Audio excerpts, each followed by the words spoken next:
Nós vimos na aula passada os fatores que determinam a definição do sexo de um bebê, não é? Hoje, dando continuidade ao assunto herança do sexo, o Cebola vai explicar o corpúsculo de Barr e como a pesquisa do seu número detecta anomalias cromossômicas ligadas ao sexo. Alô, gente. Como prometemos na aula passada, nós vamos resolver alguns problemas de herança correlacionada ao sexo, ou herança ligada ao sexo, ou herança genes holândricos, né? A herança parcialmente ligada ao sexo, quando aparecer nos vestibulares, eles nem vão dizer para você que é parcialmente, porque ela comporta-se exatamente como genes autossômicos. Vamos dar uma lembradinha naquilo que seria a herança ligada ao sexo ou a herança restrita ao sexo. Herança ligada ao sexo é aquela que está o gene localizado no cromossomo X na parte não homóloga a Y. Logo, a mulher, para ter esse tipo de herança, precisa ter 2 genes para esse tipo de herança. O homem, como tem somente um cromossomo X, um único gene basta, sendo então muito mais fácil aparecer esse tipo de herança em homens do que em mulheres. Agora, quando falamos de genes holândricos, genes restritos ao sexo, nós iremos ter somente no sexo masculino.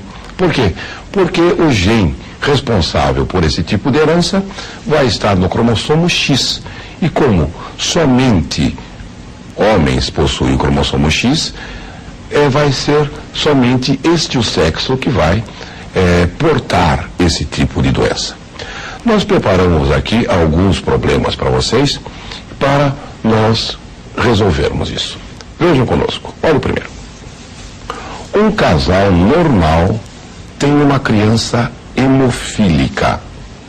A partir destes dados, dar o sexo da criança desse casal. Também quero o genótipo de toda a família. Quer dizer, eu quero o tipo de gene que esses indivíduos vão portar.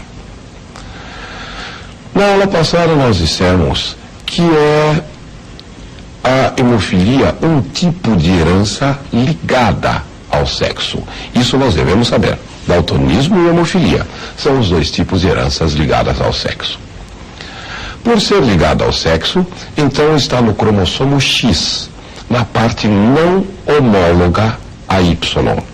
Isso vem dizer que é mais simples os indivíduos do sexo masculino terem hemofilia do que as mulheres.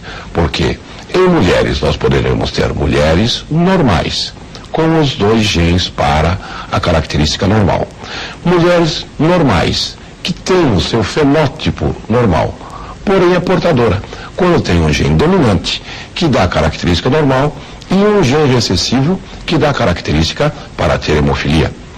E temos mulheres hemofílicas, quando tem os 2 genes recessivos ligados à hemofilia. Já no homem acontece o diferente. Não vamos encontrar homens portadores da doença simplesmente. Ou ele é hemofílico, ou ele é normal. Por quê? Porque como o homem tem somente um gene para a hemofilia ou o daltonismo, porque só tem um tipo de cromossomo X, o outro cromossomo é Y. Logo, se tiver o gene para normal, ele será normal. Se tiver o gene para hemofilia, ele será hemofílico. Vamos ver a resolução desse problema que nós propomos. Vejam conosco. O homem, sendo normal, ele tem o gene para a característica normal. Ele é XHY. Se a criança é hemofílica, obrigatoriamente ela tem que ter um XH. Se o homem não tem um XH, quem deu esse XH obrigatoriamente foi sua mãe. Ela teve que ter dado esse gene XH. Mas como ela também é normal, ela tem que ter o gene paranormal. Então ela é uma heterozigota. Ela tem XH e XH.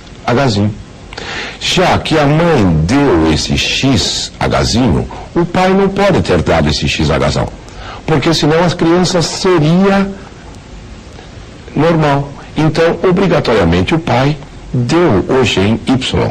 Logo, nessa resposta, a criança obrigatoriamente é do sexo masculino, porque ela é XY. Seu genótipo XHzinho Y. O pai, seu genótipo paranormal, XHzão Y. E a mãe, o genótipo de mulher normal, porém portadora, XHzão, XHzinho. Esse é um primeiro problema que nós passamos. Temos um outro problema, também mais ou menos característico, que cai em muitos vestibulares. Vejam que nós estamos escolhendo sempre problemas que têm bastante incidência nos vestibulares. Isso para você perceber como é que pode cair essas questões. Vamos ao segundo problema. Uma mulher com visão normal, filha de pai daltônico, casa-se com um homem daltônico. Eu quero os possíveis fenótipos da prole desse casal. Fenótipos, quero saber se as crianças serão daltônicas ou não. Vejam, para resolver esse problema, é importante lembrar que o pai da mulher, ele tem a característica. Se o pai da mulher tem a característica, é porque ele tem o gene para a característica, obrigatoriamente. Vejam como fica a resolução do problema. Vamos conosco. O pai da mulher, tendo o gene para daltonismo XDzinho, obrigatoriamente dá esse XDzinho para a mulher. E a mulher, sendo normal, ela tem o XDzão. O homem, sendo daltônico, é XDzinho Y. Vejam, os possíveis gametas da mulher, XDzão ou XDzinho. O homem vai ter ou XDzinho Y.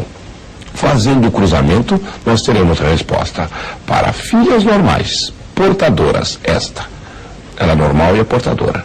Filhos normais, os filhos normais. Filhas daltônicas, podem nascer crianças do sexo feminino e daltônica. E filhos daltônicos, porque tem o gene portador. Mais um problema que nós reservamos para vocês.